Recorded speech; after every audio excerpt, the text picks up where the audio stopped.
Hello everyone, Voodoo here, and I'm here with the next video in those series sort of thing where I'm going over each boss of the current raid, Neru'bar Palace. The first video we did the first two bosses, Ulgrax and Blood on Horror. This one we're doing Sikran and Rashanan. There will be one probably about a week from now, maybe a bit later on the bug boss, Ovanax, and we'll see where we go from there. So out of the way, let's make sure you like, comment, and subscribe, and let's get on to what talents you should play, and then we'll do a deep dive into each of the boss fights. All right, so first things first, obviously, we've talked about talents. Now, this is going to be the talent tree you'll play for basically both fights. We'll zoom in a little tiny bit for you guys. This is not going to change. This is just the best talent build currently. Sikran is a single target boss, so you could play Eldrachi if you wanted to. It's technically higher simming, but there's a lot of downtime in that fight, and Eldrachi is so much harder to play. I don't recommend you play it.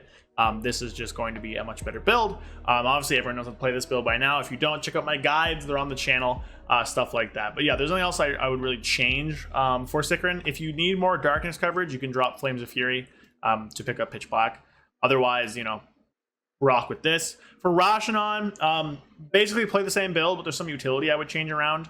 I would change Pursuit of Angriness to Wave of Debilitation if you're having trouble with the adds, because this will help, you know, this will make them deal less damage. If you're not having trouble with the adds, then Pursuit of Angriness can help you get around pretty easily. I don't think we have that much of a problem getting around. You'll have Gate for all of the really far ones, and you have more than enough movement speed to get to the close flyaways. So it's not that big of a deal, but definitely something you can swap between depending on what you need in the fight. Everything else I would stay the same. For this, I would also drop Live by the Glaive and Eldrachi Design. Rashanan can't parry you, so I would put a point up into Sigil of Misery, and then a point down into Fellfire Haste, and carry on down the rest of the tree. You do unfortunately have to take Lost in Darkness. It's dumb, it's whatever. But the rest, I would take the exact same. Again, if you need more darkness coverage, if you want to be 3 minutes instead of 5 minutes, drop a Flames of Fury, pick up a Pitch Black. Otherwise, nothing else is really changing. This will be a talent build. All right, so here we are with Sikran. Now, the thing with Sikran, it's a pretty straightforward boss, honestly. This clip is from a few weeks ago when we killed it for the first time, so it'll be a little bit messier, fight will be a little longer, eye level's a little lower, stuff like that. But realistically, it's just a single target boss, and there's only like one or two real mechanics to deal with. There's not really a ton of specific Havoc stuff on this fight, other than just like maintain as much uptime as you can, yada yada yada. But we can still walk through and talk about some pain points and stuff like that. If you're doing this for the first time on Prog, and you don't have any of the buffs, if you're lower eye level, the buff being the weekly buff that is starting to come out, then this can definitely hurt you and can definitely kill you. But it really, as long as your guild is going to a square, it's not too bad. So we'll just play it. So nothing too crazy. On opener, I do, you know, my little thing. This was pretty early on as well, so I wasn't doing the best usage of my trinket. But you do want to get through your opener as quick as possible, because the first charge does come up pretty quickly in the phase here. So just spend as much meta uptime as you can, and then this is going to the mechanic. So they're doing this wrong. We ended up fixing it later, or it doesn't matter. But they're going to charge out to each of these players. And how you want to have that is you want to have them go into like a square or quadrant so the boss can later then break them. This person should be up here. But you can see kind of how the line connects each of these players. So the way you deal with this is just have two players go to the wall immediately, and the other two players kind of fan out so that you have a little bit of room there. You generally don't want to go in melee because there's a big circle you spawn, unfortunately. So if you get this, you kind of just have to eat the downtime. You can try and greet it, but honestly, like if you fuck it up, you're going to wipe the raid. So I don't really think it's that useful to try and greet it here. If you're absolutely trying to parse lord, then yeah. See, so that person was in the wrong spot. They should have been here. And then it spawns all those ads, and then you gotta just have to fix them. Rain of arrows, these things really hurt. Be very careful getting hit by these, especially if you're like have to do movement. Now, thankfully, generally when these happen, there's not a ton of movement you have to do, so you're pretty safe from them normally. But honestly, that's kind of the fight, guys. There's gonna be one more mechanic here that's gonna come out. There's gonna be another charge. So these, you want to place them pretty far away. See, they make a square. Pretty beautiful there, nice square. Again, there's not really anything to do there unless you just try and not be part. So decimate is the slash mechanic. So this is actually going to hurt. So I would defensive this if you have stuff. Basically what happens here, I don't have it in this one. It's a private aura. It goes out and 3 or 4 lines. I don't remember how many on Mythic. So you see these people with arrows. So a line's going to shoot up from the boss infinitely through them. So it's not going to stop when they hit them. It's going to keep going straight through. It's going to break all the little ads in the ground and just kind of blow them up. But yeah, I mean, this fight is Havoc. You're kind of just, I did my opener. I did that wrong, which is weird. It was early in the season. It's whatever. But yeah, like there's not a ton of this fight. Rain of arrows. The only real great time to dark is going to be after the big smash. So just watch out for arrows. Do your squares properly. See there, they're in squares. Don't get hit by it. See there, I think I got hit by it, question mark, not sure. And then decimate happens. And then shattering sweep is going to go out. So darkness is good during decimate or during shattering sweep. So they're going to do a big circle around it right here. If you're in that circle, you will get knocked off of the platform and you're going to just take a ton of damage. The reason that darkness is good there is because you get a dot. You get a ton of dots. And it's just, you know, darkness is pretty good against dots. Otherwise, yeah, just like basically anytime it does the break is going to be another good time of darkness. Personal during the decimates if you can. If you're really scared, you can immune them. Immuning these is also, immuning these, the little arrows is also pretty good. Well, they don't do a ton of damage to you. Generally, you can live that pretty well. Most of the big damage events come during the decimates that happens. But look, that's kind of it for this fight. If you want to watch the whole clip, it's going to be up on my Twitch. It's a clip there. It's Sikran. I'll link it like always. This is like an old kill. Like, obviously we're faster and stuff now. I just haven't done it in a few weeks because of vaults everybody. Oh, here we go. I actually did get it. So we line up. That one person's not really in a square, but you can kind of get the idea of what's happening there, right? I think they might have double hit somebody, or somebody was too close, or something happened there that was bad, but we ended up fixing it and no one died. I actually went to 0.3% and I didn't use a personal. I'm crazy. Wow, don't do that. That's bad. that is a bad play from me. I was tunneling. Look at that. Wait. Let's point out how bad I am. Look at this. Dot ticking on me. Personal up. Nether walk up. I use my health stone. But I don't know. Don't be like me. Use your defensives, kids. Anyways, that's this boss. Let's go into Rashanan. All right, everyone. Welcome to Rashanan, the next part of the video. Now, there is one thing, and full screen. There is one thing I want to talk about, which is going to be the opener. Now, I think it's a slightly better opener than I do here. I end up holding my I-beam at the end of this phase, because basically what happens is you do your opener, you use I-beam, you get your essence break, stuff like that. And then the boss flies away. Basically, you're like right in the middle of your next one. Now, I think there's a way you can truncate the first opener to make it good and just have things line up. I thought holding was probably a little bit better. But having looked into logs and deep dive for this video, I don't think you should hold even if you don't do the truncated opener. I think just sending that I-beam before the boss flies away just lines things up so much better for the rest of the fight. And just like don't hold. You get weird timings with meta and stuff like that if you do hold. And like you can do fine holding or not holding, but I think generally speaking, not holding is a little bit better. Now we'll go through the normal opener here. I don't look after. So normal opener stuff, you know, go in. Do all this stuff, death sweep, annihilation, vengeful retreat, or meta, death sweep, annihilation, you know, do everything. So I think what you actually want to do, if you want to get just that extra global in your essence break, just move the death sweep into the essence break, right? So you do, when you meta, you do death sweep, annihilation, and then you go into everything like death sweep, annihilation, immolation, or residual flame. Reason for that is that we try and get a reset on the death sweep.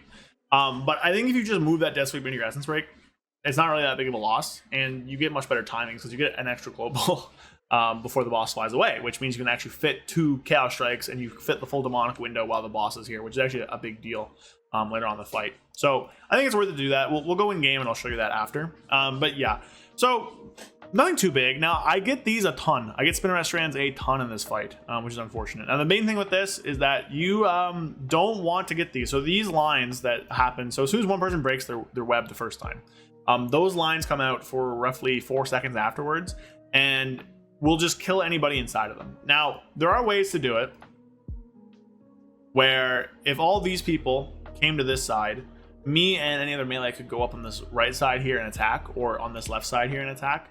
My guild's not doing that just to stay safe. We don't need the damage. But if you're trying to be fully optimal with damage, you could have everybody shift to one side and have all these tacky thread people go to the side where the rest of the raid isn't. Allow them to actually hit the boss, right? Because me and the other range warrior, I think it's a warrior here. Yeah, we just kind of had to wait. These ads spawned. Now, you have pretty good damage on these ads just with your opener. They don't actually contribute to your parses at all, which is kind of weird. So you don't want to save stuff for them. If you're trying to parse, but if you're progging and the ads are a problem, then I would save stuff for them. You're not going to parse very well doing that because all of the damage from the ads is removed from your parse. But it's going to help you a lot with the fight if you end up, you know, having trouble with those. Another thing, really good time, is that if you get it, I don't know if I get it in this fight, we'll backpedal a little bit here. So once these spawn, you spawn like 3 or 4 of them, and they all bite you as soon as they spawn. That comes at the same time normally when you have another dot on you. Really recommend using blur on those ad sets if you get them, just because of how dangerous it could be. Also, Netherwalk's a good one there too. Netherwalk's also fine if you get this strand and have to go out. But yeah, so nothing too crazy there. So the big thing about this fight, these webs, which you have to bring out, or sorry, these waves. Now, these stun, and you can actually avoid that stun as Havoc. If you just Fel Rush right as it's gonna hit, or move right as it's gonna hit, like once the wave goes off, you have like a second or two to just kind of move out of the way. You have enough movement speed to Havoc to just do it normally, to the point where I thought like it wasn't working. Okay, so here, boss flies off, right?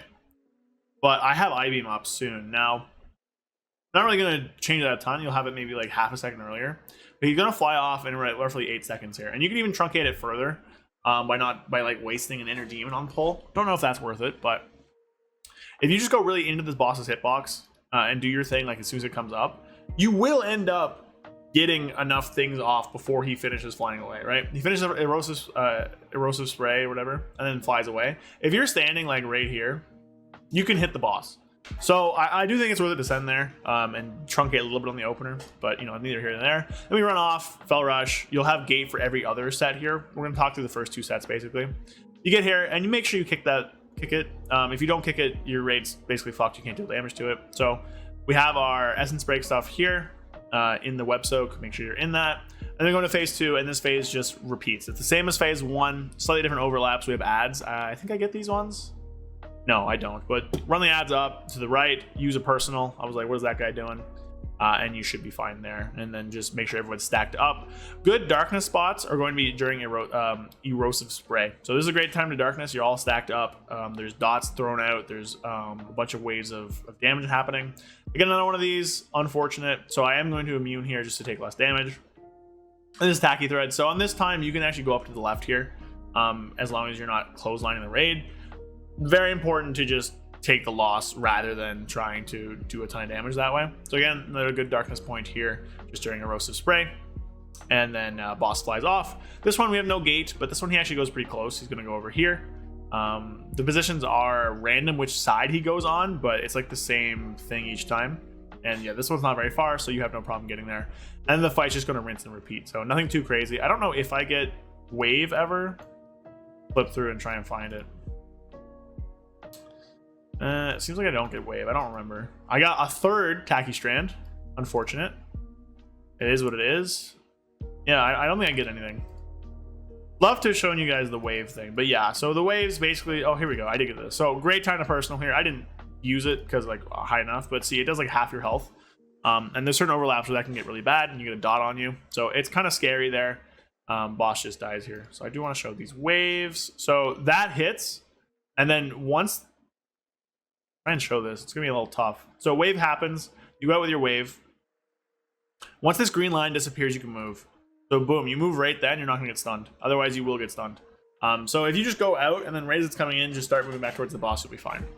All right. So I do want to go on game real quick and just show you the opener I was talking about. That might be a bit better, and then we'll end off the video. All right. So truncated opener. So it's really not gonna be that crazy, right? I'm not gonna have lust either. Things will be kind of slow, but it is whatever. So get your trinket going. You know, pre-pulls happening. Okay, and then we pull, hunt in, Fel Blade, just get Fury, I-Beam, Fel Rush, Death Sweep, Annihilation, Meta, Annihilation, Immolation, Aura, Sigil Flame, Backflip, I-Beam, Fel Rush back in, Essence Break, Death Sweep, and then Annihilation. And that should honestly set you up. It might be that you also want to cut that other Annihilation down so that you do Meta, Immolation, Aura, Sigil Flame, Backflip, I-Beam, Fel Rush, Essence Break. That also might be a possibility. I'm not exactly sure because I haven't tested it, right? But either of those are going to be good. Yeah, I've seen a few different openers on it for the truncated thing. And each one's going to give you... All that matters is that you get that one extra Chaos Strike inside your Annihilation. Inside your Essence Break. I think just moving the Death Sweep is going to do that. You lose a little bit of like critical strike damage on one Chaos Strike at the beginning here. But it makes everything line up pretty well. it's gonna be a bit better. So yeah, there's that for the little truncated opener, and that's gonna be the video. So I hope you guys enjoyed. Let me know what you guys think. Not a ton for Sikran. Rashanan has a little bit of stuff to it, but again, nothing like super crazy. It's like the first 4 bosses of the raid. Overnax will be the next one. Should be pretty soon here. And then we'll move on to obviously like Keveza and the last 2 once those are down as well. So I hope you guys enjoyed. Happy Thanksgiving. I think today is quite literally a Canadian Thanksgiving by the time I put this up. It hasn't yet, obviously, when I'm recording this, but time is up. So if you're Canadian, happy Thanksgiving. I think the American one's in November. I don't remember. I'm not American. So yeah, video on Friday is going to be a guide of some kind. I haven't decided yet, but we'll see. So see you guys then. Hope you guys enjoyed, and peace. A big thank you to all my channel members. Thank you rpalms46, Fear Redefined, Justin Penny, Callum Price, Gabriel Correa, Magic Man 133, Belfafa Durin Dark Terror, Sky Elk, and Brad Wisniak. Thank you guys so much. If you want to become a channel member and just support me a little bit, link in the description. Otherwise, thanks for watching. See you guys next time. Peace.